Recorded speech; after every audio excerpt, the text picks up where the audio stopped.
Epstein file में प्रधानमंत्री के तौर पर नरेंद्र मोदी का नाम आना और इस नाम के साथ ये जुड़ जाना कि नाचना और फिर गाना और किसके सामने इजराइल जाकर और फिर ऐसे में खुश हो जाएगा अमेरिका, ये तमाम चीजें उस मेल के जरिए जब सामने आई तो विपक्ष है, वो तो सवाल करेगा ही ना।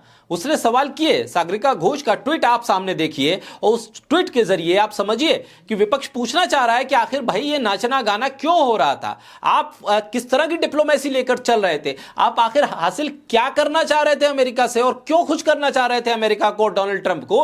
आखिर ऐसा क्या है जो फिर नाचने और गाने से हल हो जाता। आखिर ऐसे मुद्दे क्यों आ रहे हैं सामने बार बार? क्या हमारी विदेश नीति पूरी तरह से कोलैप्स कर गई है, डिप्लोमेसी फ्लॉप हो चुकी है, हमारे विदेश मंत्री या डिप्लोमेट्स काम के लिए अब वहां पर नहीं है, सिर्फ नाचने और गाने के प्रबंध करने के लिए हैं कि डोनाल्ड ट्रंप का मूड नाचने का कर रहा है तो आप नाच जाइए, आप गाने का कर रहा है तो आप गाने गा के सुना दीजिए, ये डिप्लोमेसी हो रही है क्या? ये सवाल खड़े हो रहे हैं। सागरिका घोष का एक ट्वीट है ये जो सामने है, जो ये बता रहा है कि विपक्ष सवाल पूछ रहा है और कांग्रेस भी लगातार 3 सवाल पूछ रही है। आखिर क्यों नाचे, क्यों गाए? आखिर जो नाचना गाना जो उस मेल में लिखा गया है कि उसका मतलब क्या सीधे सीधे नाचना और गाना है या फिर ये कोई मुहावरा इस्तेमाल किया गया है? और किस बात के लिए ये नाचा और गाया गया, किस बात के लिए मुहावरा इस्तेमाल किया गया? आखिर क्या हासिल करना था डोनाल्ड ट्रंप से या अमेरिका से? भारत को हासिल क्या हुआ इस नाचने और गाने वाले मुहावरे के बाद?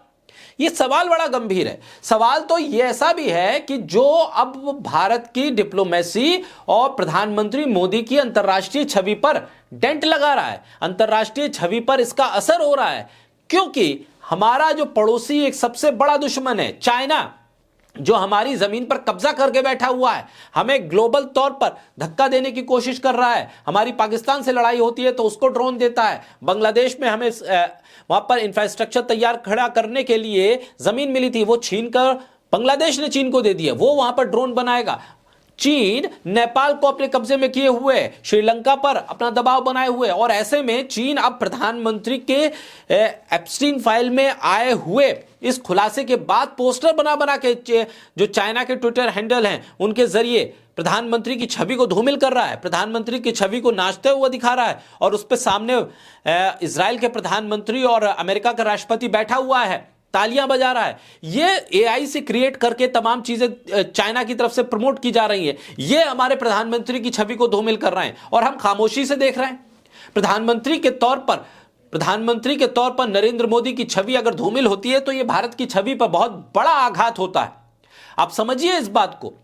इसका पुरजोर तरीके से विरोध किया जाना चाहिए सरकार की तरफ से। अमेरिका से तमाम रिश्ते तोड़ देने चाहिए, क्योंकि अमेरिका जैसी जगह से इस तरह के भ्रामक चीजें अगर सरकार के सामने आ रही है, सरकार इसका खंडन तो कर रही है लेकिन इस खंडन से मात्र खंडन हो रहा है। आप इस पर आगे की कार्रवाई कैसे करेंगे, क्या करेंगे? और खुद प्रधानमंत्री क्यों नहीं आकर 2 शब्द देश के सामने बोलते हैं? प्रधानमंत्री की बात पर तो ये देश भरोसा करेगा ना।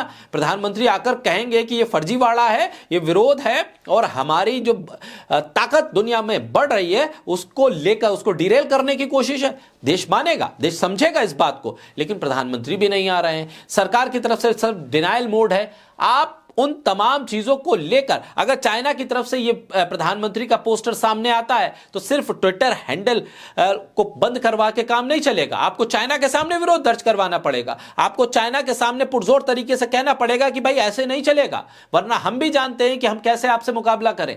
ये तमाम चीजें करनी पड़ेंगी, क्योंकि एप्स्टीन फाइल में जो चाइना की तरफ से ट्विटर पर, एक्स पर जो तमाम लोग आ गए हैं और वो शायद भारत के जो यूजर्स है उसे ना देख पाए, लेकिन अंतरराष्ट्रीय स्तर पर दूसरे देशों में तो वो तमाम तस्वीरें जा रही है ना। भारत के प्रधानमंत्री की छवि धूमिल हो रही है। सिर्फ डॉलर मजबूत होने से, रुपया गिरने से ही भारत के प्रधानमंत्री की जो छवि है या फिर उसके जो सम्मान है वो नहीं गिरता, बल्कि इस तरह से एप्स्टीन फाइल में नाम आने से और उसके बाद जो लिखा गया है कि नाचना गाना, उसको एआई के जरिए क्रिएट करके पोस्टर बनाने से भी छवि गिरती है। ऐसे में देखना होगा सरकार को भी कि चाइना जिस हरकत पर उतर आया है उसका मुकाबला कैसे करे। वैसे तो अब तक हम चाइना को सीधे तौर पर जवाब दे नहीं पाए हैं, बल्कि उसके साथ और व्यापारिक रिश्ते बढ़ाने की कोशिश में हम लगातार रहे हैं। तो इस पर रोक लगनी चाहिए, क्योंकि अब बात प्रधानमंत्री की सीधे छवि पर आ गई है, और यानी कि प्रधानमंत्री की छवि भारत की छवि। और ऐसे में कोई भी मामला पर्सनल नहीं है, ये देश की अस्मिता का भी मामला है, देश की छवि का भी मामला है,